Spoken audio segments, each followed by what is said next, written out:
الحمد لله والصلاة والسلام على رسول الله اما بعد.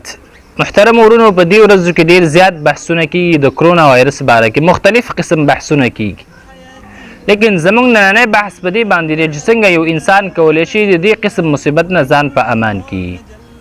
دې دپاره مختلفې لارې مختلفې طریقې ښودلی کیږي، مختلف تدابیر نیولی کیږي، لیکن زه نن په یو داسې سبب باندې خبرې کومه چې کله انسان هغه سبب اختیار کی الله سبحانه وتعالی د انسان ته نجات ورکوي د هر قسم مصیبت نه. او دا زما خبره نه ده بلکې دا د نبی کریم صلی الله علیه وسلم فرمان مبارک دی.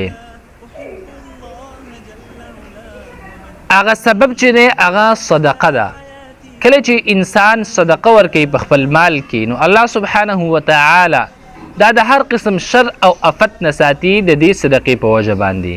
الصدقه ترد البلاء، د صدقې په وجه باندې انسان نه مصیبتونه رد کیږي، مصیبتونه ختمیږي. هغه مصیبتونه چې د انسان ته متوجي، د انسان ته را رواني، چې کله دا انسان صدقه ورکي نو دې صدقې په وجه باندې الله سبحانه وتعالی د دې انسان دغه مصیبتونه ختمي او دغه مصیبتونه نه ساتي. د صدقاتو ډېر زیاتې فایدې دي چې یوه فایده پکې دا ده چې د انسان د هر قسم شر او افت نه بچ کیږي. په دې سره په رزق کې برکت راځي، په مال کې برکت راځي. دغه رنګې د انسان د اور نه بچ کیږي د دې صدقې په وجه باندې. او په دې وخت کې صدقات ته انتهایی ډېر زیات ضرورت دی چې موږ په خپلو مالونو کې صدقې ورکو. کله چې د صدقاتو خبره کېږي د دې دا مطلب نه دی چې هغه انسان چې هغه ډېر مال دولت لري هغه به صدقات ورکوي او نور به نه ورکوي، بلکې هر انسان د خپل وس مطابق مکلف دی چې هغه صدقات ورکړي. زموږ په ګاونډ کې داسې خلک شته دی، زموږ په معاشره کې داسې خلک شته دی چې هغوی به روزمره مزدوري کوله، دیاړي به یې کوله، لیکن نن د دې وبا په وجه باندې کارونه بند دي. هغوی خپله دیاړي نشي کولی، مزدوري نشي کولی. نو په دغې خلکو باندې صدقات ورکول یقینا ځان د دې قسم مصیبت نه بچ کول دي.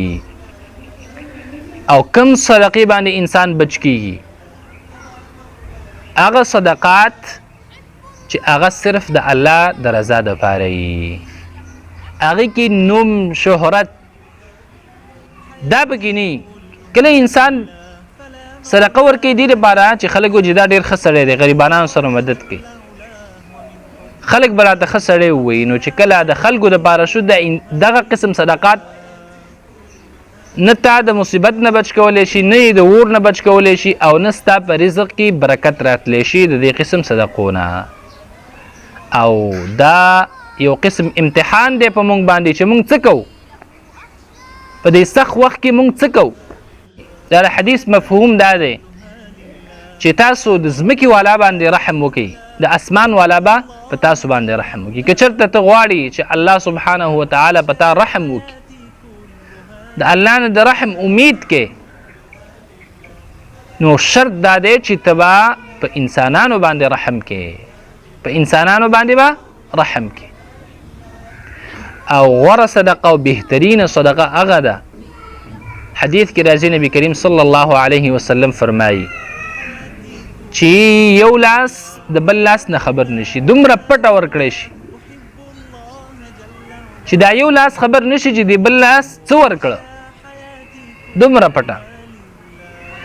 چې کله انسان دغه صدقات ورکوي نو یقیني خبره ده، او دا یې صرف د الله د رضا دپاره ورکوي،